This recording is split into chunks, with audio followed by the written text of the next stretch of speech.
So moving along, I've got the tuning condenser back in. I've tidied up and replaced the caps on the 6K7 tube on this side. Incidentally, another anomaly with the schematic I have is there's two SK7s, one here and one is over here. And in the schematic, both of them have the cathode going via about a 270 ohm resistor to chassis. But this one here is the cathode goes straight to chassis. So yeah, I can't really trust my schematic much. So for this joint here, which was just flying in the air, I bolted a little tag onto a spare hole in the tuning condenser, and I'll run the various pieces on here. There's two more connections have to go on here. A capacitor to ground, and a 1 meg resistor going over here to this where it continues on. So I think I've incidentally I found a steel rod to fill the little holes here. You may remember all the hassle I had trying to get this whole clutch mechanism apart. I got various things. I got these compressible shafts. I got tapered pins, and I got different size metal shafts. The taper pins I think are too small. I think they're like from the world of watchmaking.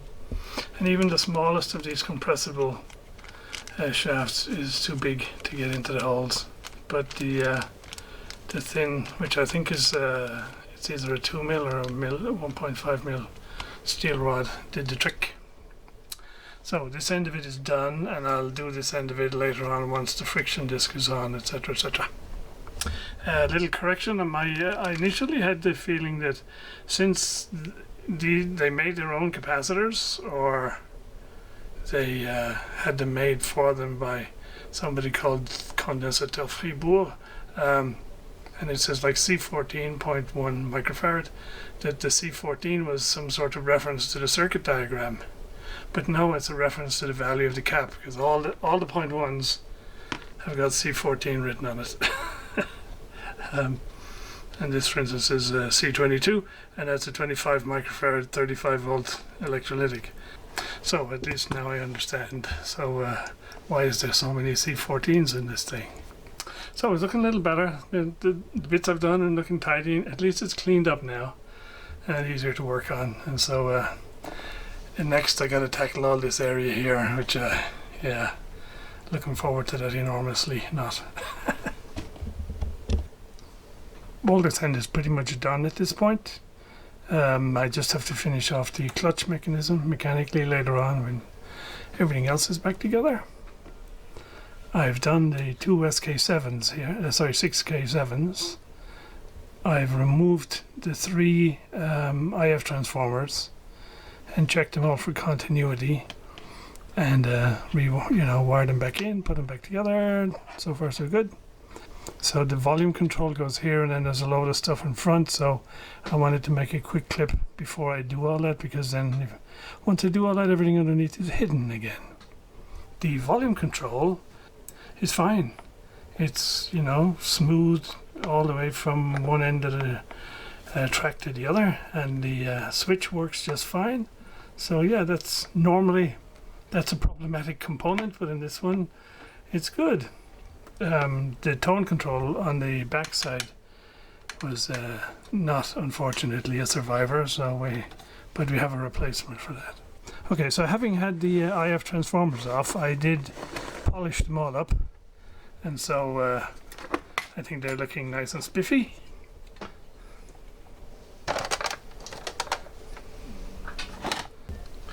Some update information on this strange 3-section coil here.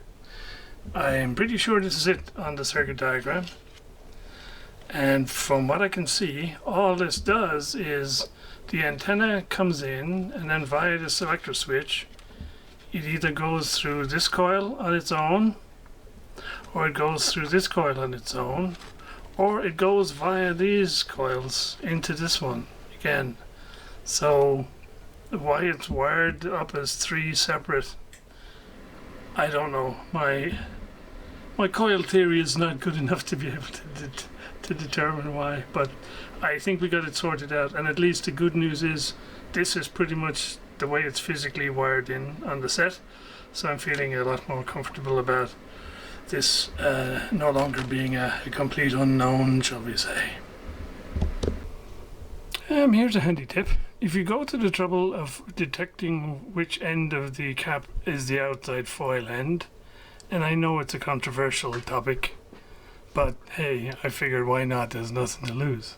However, if you go to the trouble of doing it, and then you go and screen the caps with foil, you kind of need to transfer your mark to some other, like kink one of the ends, so that when you put all the screen on, you still know which is the outside foil end.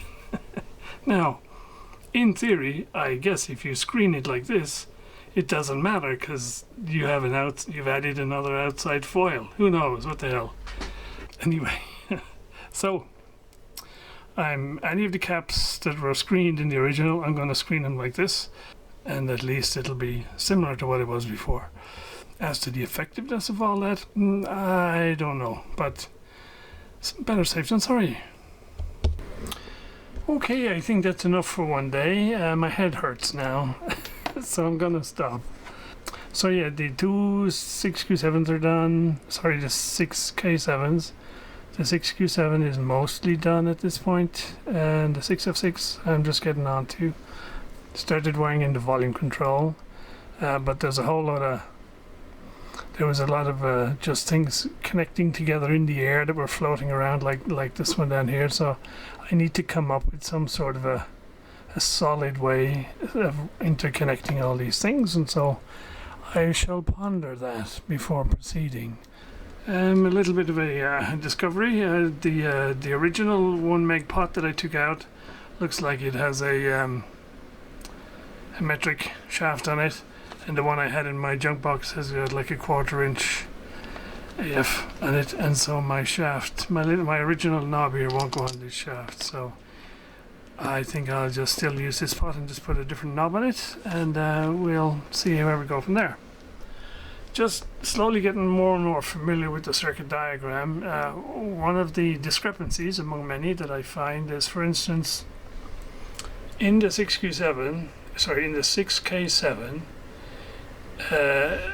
whoever prepared this diagram has the cathode connected to G3, but in all the online documentation I've looked up for a 6K7, the cathode is not connected to the G3, and certainly not internally, and so obviously mine are not connected, and so I have to redo this the way mine is done. Not sure what's going on there, to be honest.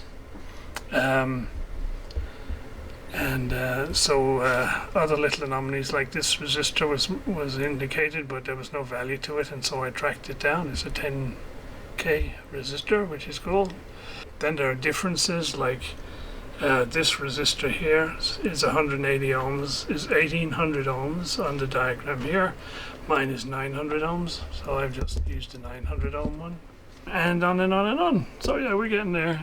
And so if all goes well, if this set works in the end, then I will redraw this out for the benefit of anybody else who ends up working on this type of set in the future. So dinner time, and more to come soon.